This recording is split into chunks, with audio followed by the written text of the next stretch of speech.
मोक्ष कोई व्यक्ति अचानक नहीं प्राप्त करता, सफलता कोई अचानक नहीं प्राप्त करता। उसके लिए 4 पुरुषार्थ जीवन के बांट दिए गए। धर्म के मार्ग का अनुसरण करोगे तो नैतिक रूप से अर्थों का उपार्जन भी हो जाएगा। नैतिक रूप से अर्थ का उपार्जन आप कर रहे हैं तो कामनाओं की सिद्धि भी उससे अवश्य होगी, और उस मार्ग पर आगे चला पथिक जीवन के चरम पुरुषार्थ को, मोक्ष की प्राप्ति करने में भी वह सफल होगा। जीवन की सफलता के रहस्य भी इसी प्रकार से हम सबका मार्गदर्शन करते हैं। और जीवन के इन्हीं रहस्यों को समझने के लिए श्रीमद् भागवत महापुराण की कथा अनेक उद्धरणों के साथ, अनेक प्रसंगों के साथ, आज से हजारों वर्ष पुराने पुरातन परंपरा के साथ हम सबको जोड़ती है। लीला भगवान श्री कृष्ण की है,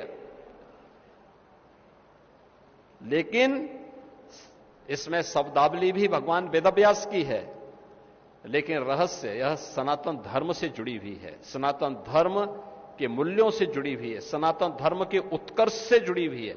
और इसलिए भारतीय मनीषा ने जब धर्म की परिभाषा की तो इसको उपासना विधि नहीं माना, इसको माना धर्म क्या है, जहां अभ्युदय भी है और निःश्रेयस भी है, जहां पर सांसारिक उत्कर्ष के लिए हम कार्य करते हों, भौतिक विकास के लिए भी हम कार्य करते हों, लेकिन साथ साथ आध्यात्मिक उन्नयन भी, जिसके माध्यम से हम जीवन के उस सत्य को समझ सकें, उसका उद्घाटन कर सकें, इसको समझने के इन दोनों उपायों को जब एक साथ जोड़ करके हम चलते हैं तो उसी को हमने धर्म माना है।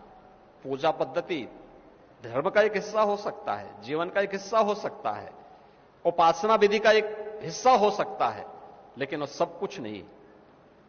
इससे व्यापक अवधारणा दुनिया के अंदर कहीं आपको नहीं देखने को मिलेगा। इसलिए एक सच्चा हिंदू कभी भी उपासना विधि के, किसी एक उपासना विधि के लिए अपने आप को नहीं मानता कि मैं इसी उपासना विधि को मानूंगा। किसी के लिए बाध्यकारी नहीं, किसी भी सनातन हिंदू धर्मावलंबी के लिए आवश्यक नहीं कि वह केवल एक बात को लेकर के ही लकीर का फकीर बने, कभी नहीं रहा है। और जिस धर्म में इतनी व्यापकता हो, लोगों को जोड़ने की इतनी संभावना हो, वही जीवन के इस उतार चढ़ाव को देख सकता है। और आपने देखा होगा कि अनेक उतार चढ़ाव के बाद भी सनातन धर्म आज भी अपनी इस जीवंतता को बनाए हुए हैं। तो इसके पीछे यही कारण है। श्रीमद् भागवत महापुराण की इस पावन कथा को सुनने का आनंद आज एक बार फिर से यहां के श्रद्धालुजनों को प्राप्त होगा।